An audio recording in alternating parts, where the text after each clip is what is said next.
El Niño ప్రభావం అన్ని రకాల పంటలపై ఎక్కువగా కనిపిస్తోంది. వర్షాభావ పరిస్థితులు అధికంగా ఉండటం, గాలిలో వేడి శాతం ఎక్కువగా ఉండటం, భూగర్భ జలాలు క్రమంగా పడిపోతుండటంతో పంటలను కాపాడుకోవడం కష్టతరంగా మారుతోంది. మరోవైపు చీడపీడల సమస్య అధికంగా ఉంటోంది. ఇలాంటి పరిస్థితుల్లో ఉద్యాన రైతులు, మరీ ముఖ్యంగా కూరగాయలు పండించే రైతులు ఎలాంటి జాగ్రత్తలు తీసుకుంటే పంటలను కాపాడుకోవచ్చో కడప జిల్లా ఊటుకూరు కృషి విజ్ఞాన కేంద్రం ఉద్యాన శాస్త్రవేత్త మానసతో మా ప్రతినిధి శ్యామ్ ముఖాముఖిలో ఇప్పుడు చూద్దాం. సూపర్ ఎల్నినో ప్రభావం ఉద్యాన పంటలపైన స్పష్టంగా కనిపిస్తోంది. ఈ ఎల్నినో నేపథ్యంలో ఉద్యాన రైతులు ఎలాంటి జాగ్రత్తలు తీసుకోవాలి, ఉద్యాన పంటలను ఏ విధంగా రక్షించుకోవాలి అనే విషయాలను మనతో మాట్లాడడానికి ఊటుకూరు కేవీకే ఉద్యాన శాస్త్రవేత్త మానస గారు ఉన్నారు. నమస్తే మేడం.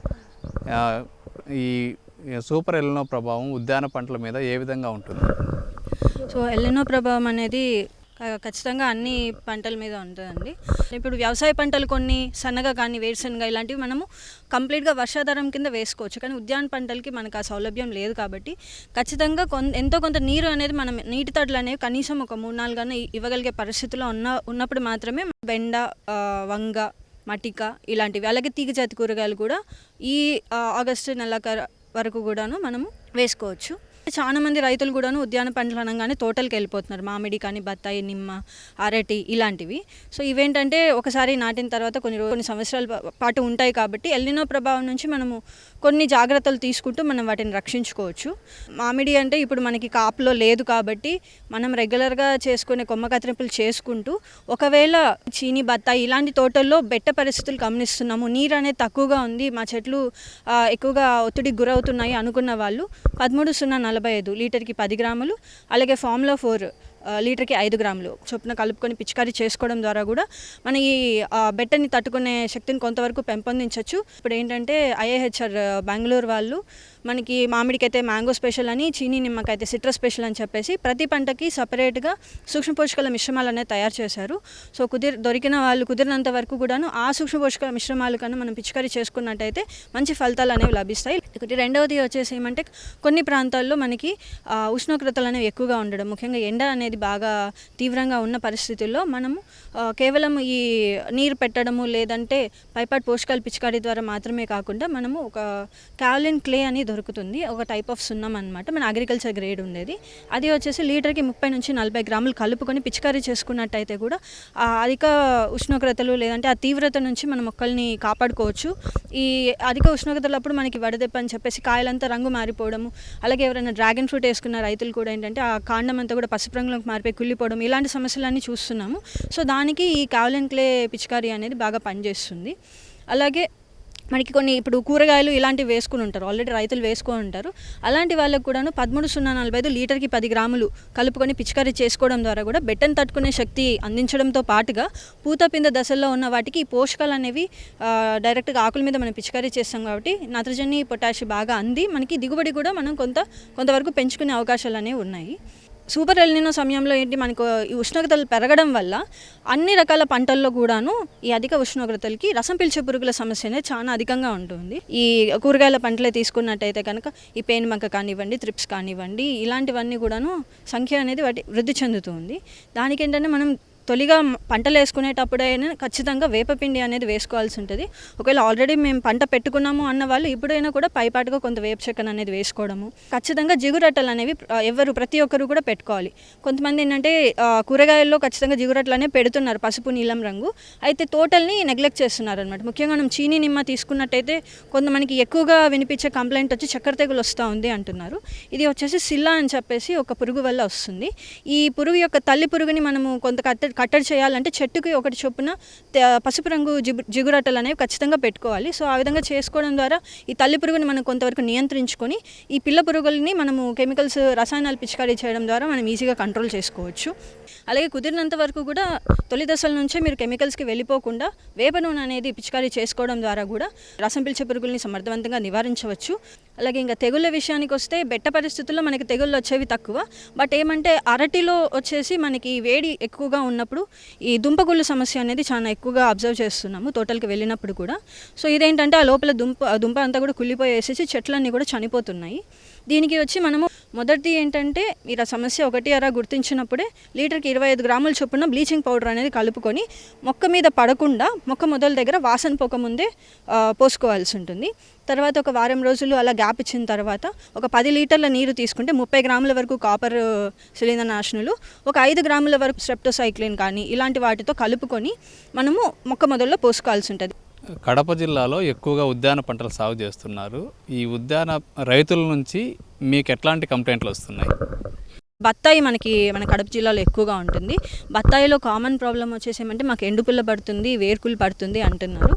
దీనికి ఒకే ఒక పరిష్కారం ఏంటంటే మనకు సంవత్సరానికి 3 లేదా 4 సార్లు ట్రైకోడర్మా విరిడి సూడోమోనాస్ అనేది మన మొక్కకి అందించడం అనేది బెస్ట్ ఆప్షన్. ఇది మనము ఒక 100 కిలోల పశువుల ఎరువు తీసుకొని దానికి ఒక 10 కిలోలు వేప చెక్క కలుపుకునేసి ఇవి ఒక 2 కిలోలమైన ట్రైకోడర్మా సూడోమోనాస్ కలుపుకొని బాగా నీడలో వృద్ధి చేసుకోవాల్సి ఉంటుంది. ఒక వారం 10 రోజుల పాటు నీడలో తేమ ఉండేలాగా నీరు చల్లుతూ చేసుకుంటే అవి బాగా వృద్ధి చెందుతాయి. అలాంటి మిశ్రమాన్ని ఒక చెట్టుకి 5 కిలోల చొప్పున మీరు వేసుకోగలిగితే అలా మీరు సంవత్సరానికి 3-4 సార్లు చేసుకుంటే ఈ వేరుకుళ్ళు కానీ బంక కార్య తెగులు కానీ పగలడము, మట్ట పగలడం అంటుంటారు, లేదంటే తాటి పగలడం అంటుంటారు, ఇవన్నీ కూడా మీరు తొలి దశల నుంచి దీన్ని నివారించుకోవచ్చు. ఒకసారి మీకు ఈ ప్రాబ్లం అనేది బాగా వచ్చేసింది, మాకు ఆల్రెడీ వేరుకులు కనిపిస్తుంది అనుకున్న వాళ్ళు మాత్రము ఇప్పుడు ఇమీడియట్గా కొంత తేమ అనేది అంటే ఈరోజు నీరు పెట్టుకుంటే మరుసటి రోజు తేమ ఉండగానే కార్బెండిజం అనే మందు కానీ రిడోమిల్ కానీ మనము మొక్క పాదం అంతా తడిచే విధంగా మనం నీరుతో కలుపుకొని పోసుకోవాల్సి ఉంటుంది.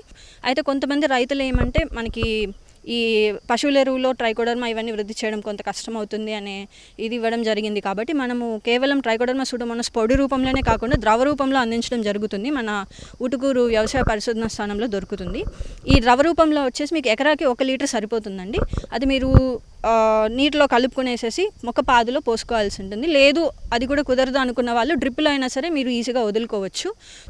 మేడం, ఈ ఆగస్టు 2వ వారం వచ్చినా కూడా ఈ ఎండ వేడి తగ్గడం లేదు, వాతావరణం చాలా వేడిగా ఉంది, ఈ వర్షాలు కూడా చాలా తక్కువగా ఉన్నాయి. ఈ పరిస్థితుల్లో ఈ వేడి వల్ల కూడా తెగుళ్ళు వచ్చే అవకాశం ఏమైనా ఉందా? వీటిని ఎట్లా రక్షించుకోవాలి? మనకి కొంచెం ఉష్ణోగ్రత ఎక్కువగా ఉండి ఇప్పుడు అడపదడప వర్షాలు పడుతున్నప్పుడు ఏంటంటే మనకి గాల్లో తేమ శాతం కూడా పెరుగుతుందండి. ఇలాంటప్పుడు మనకి ఆకుల మీద వచ్చే తెగుళ్ళు మనకి ఎక్కువగా వస్తుంటాయి.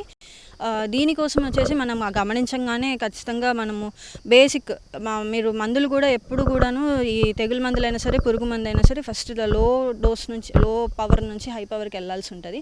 ఎప్పుడు కూడాను మనకి చెట్ల విషయంలో అయినా సరే లేకపోతే కూరగాయల మొక్కల విషయంలో అయినా సరే ఎంత గుబురుగా ఉంటే మనకు అంత ఎక్కువగా చీడపీడలు అనేవి ఒక మొక్క నుంచి ఇంకో మొక్కకు అంత ఫాస్ట్గా వెళ్ళిపోతుంటాయి. కాబట్టి ఖచ్చితంగా మనకు సిఫారసు చేసిన మేర దూరంలో నాటుకోవాలి కూరగాయ మొక్కలు అయితే మాత్రం.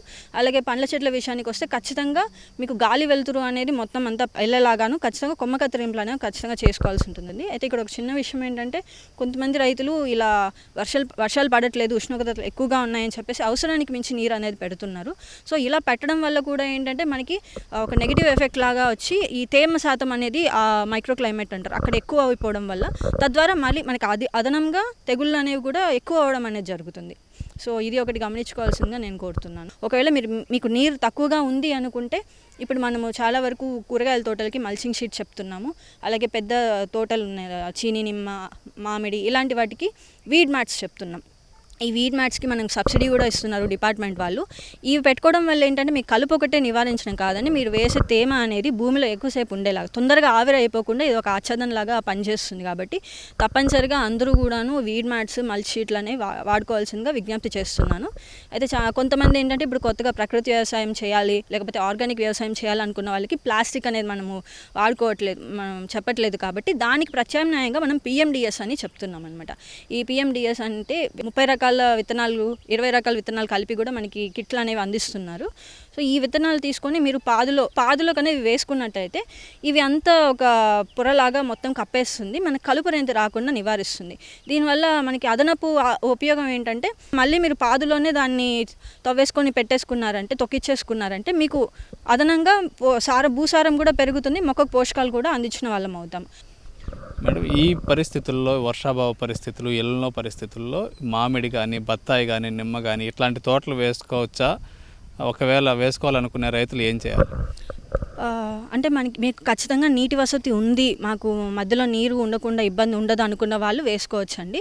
అయితే ఇక్కడ ఇంకొక చిన్న విషయం ఏంటంటే, మనకు ఉన్న ఆ నీటితోనే మన మొక్కల్ని బెట్ట పరిస్థితులను తట్టుకునే విధంగా చెయ్యాలి అంటే మనకి వ్యామ్ అని చెప్పి ఒక జీవన ఎరువు ఉందండి.